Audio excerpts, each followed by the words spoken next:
just have to say, days like today are really the cherry on top of being a professor.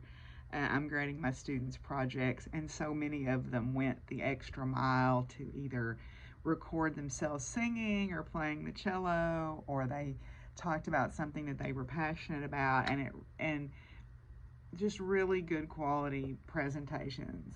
That makes me feel really good that they went that extra mile to make sure that they did such a good job. That means a lot to me. That's to me is sort of the mark of, am I doing a good job as a professor? Not their test scores, not really even evaluations. It's just, do they go that extra mile to try to make sure that they turn in work that's just a cut above? And that means a lot to me. So this is my actual last day of class because I have jury duty.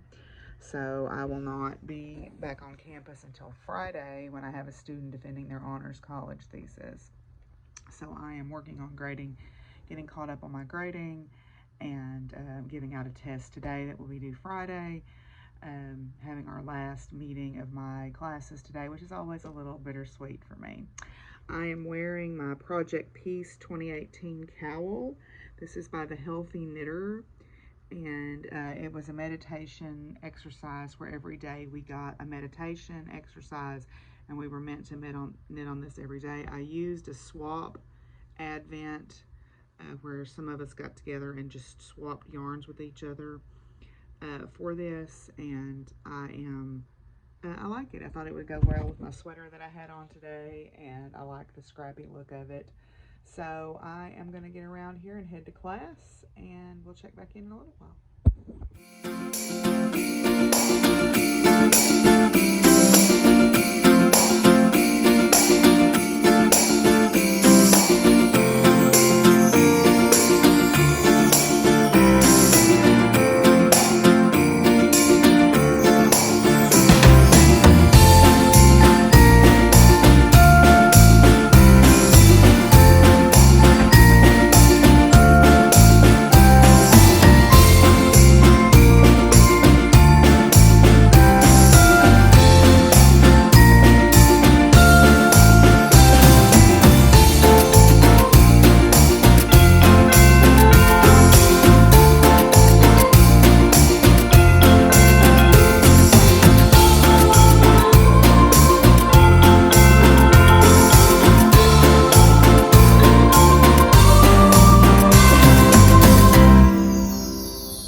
Home from work, and I am checking my mail, and I got some Christmas cards.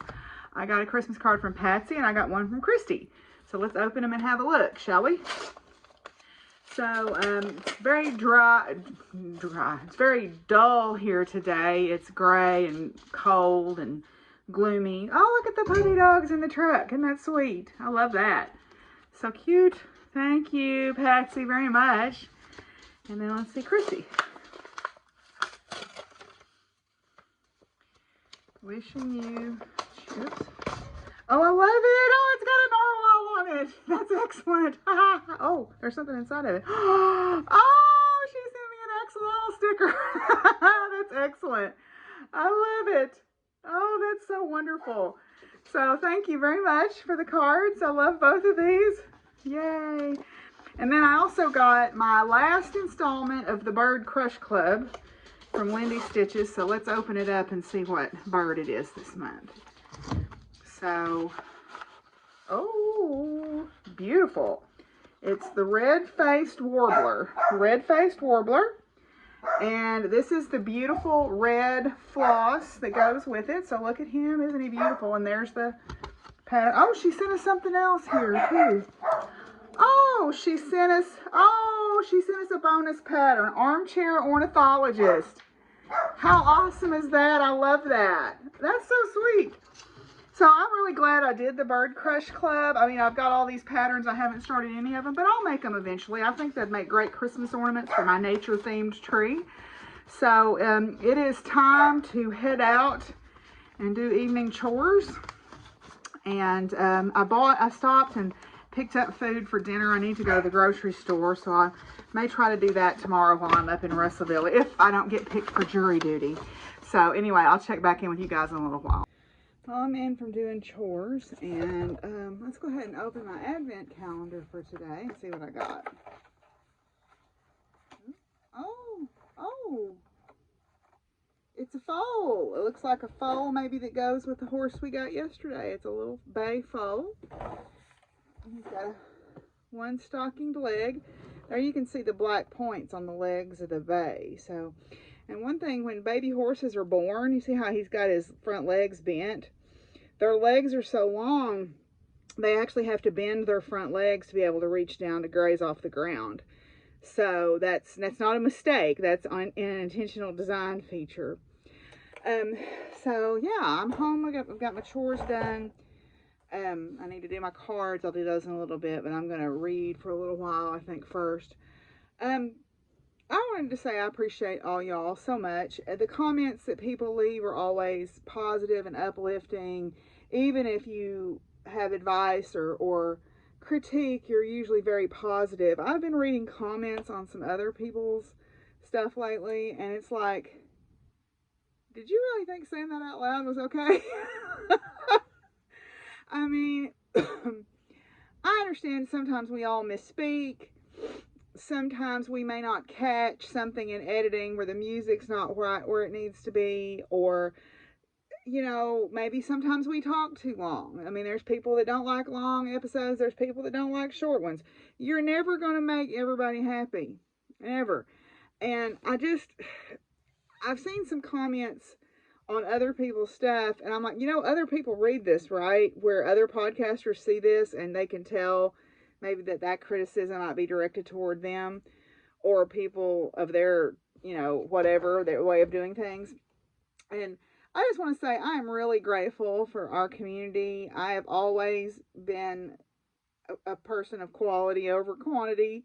And I don't care if I never break a 500, as long as everybody here is on the same wavelength and kind and empathetic and uplifting, then that's good. That's all I need. I don't need big numbers. I don't need to be monetized. I don't need this. I do this because I enjoy it, and I do this because I appreciate the community. So I just wanted to say from all of us here to y'all, thank you so much for being such a supportive community all the time and lifting us up. I just am very grateful for the community that I have found from doing this podcast. So I just wanted to say that today because it was on my mind. Sir? Sir? Excuse me, sir? Can I help you? Sir? Sir? Are you happy enough? Are you comfortable? Yeah? Can you get up? Maybe? Maybe, you know, fully breathe? Okay, no? Okay. Just checking. Okay, let's do our cards tonight. The first one is Keith Jin. Keith Jin was born 1875, died 1907. Chinese revolutionary feminist and writer, also known as Yanu Nuxia, translates literally into English as Woman Knight of Mirror Lake. She is a symbol for women's independence in China. From Qijin, the young intellectuals are all chanting, "Revolution, revolution," but I say the revolution will have to start in our homes by achieving equal rights for women. Qijin asks that you examine the rules and expectations that are holdovers from the past. Are they still relevant today? Do they lead to freedom or do they oppress? Just because something has always been done a certain way does not mean it's necessarily the right way or it fits in today's world. True, true, true, true, true. Okay. Then our next person is Queen Nanny. Queen Nanny was born 1686, died 1755, also known as Granny Nanny and Nanny of the Maroons. Queen Nanny was the 18th century leader of the Jamaican Maroons. Queen Nanny was a small, fiery woman who was not about to let someone else tell her how her life is going to play out. The British who ran the plantations on the island of Jamaica quickly found out she was a force to be reckoned with and believed that she possessed supernatural abilities.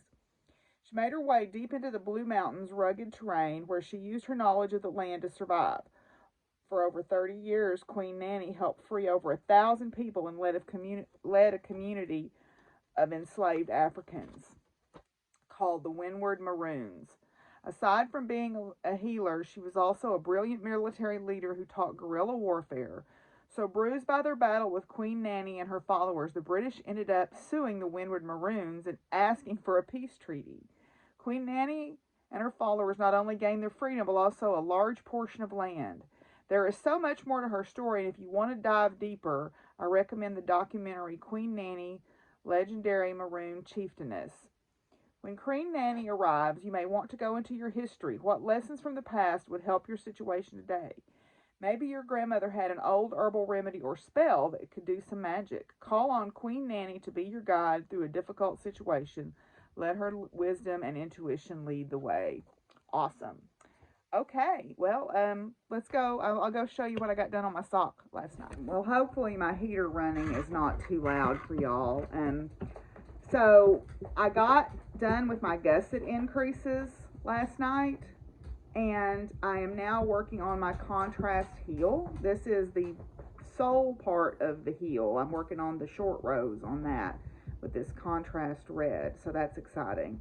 And then I took my balls of yarn and stuffed them down inside here so I don't have to twist them around and around while I'm trying to work on this heel. I think I can finish the sole part very easily tonight and then hopefully start on the flap, and we'll see how that goes. I'm anxious to see how it all turns out here.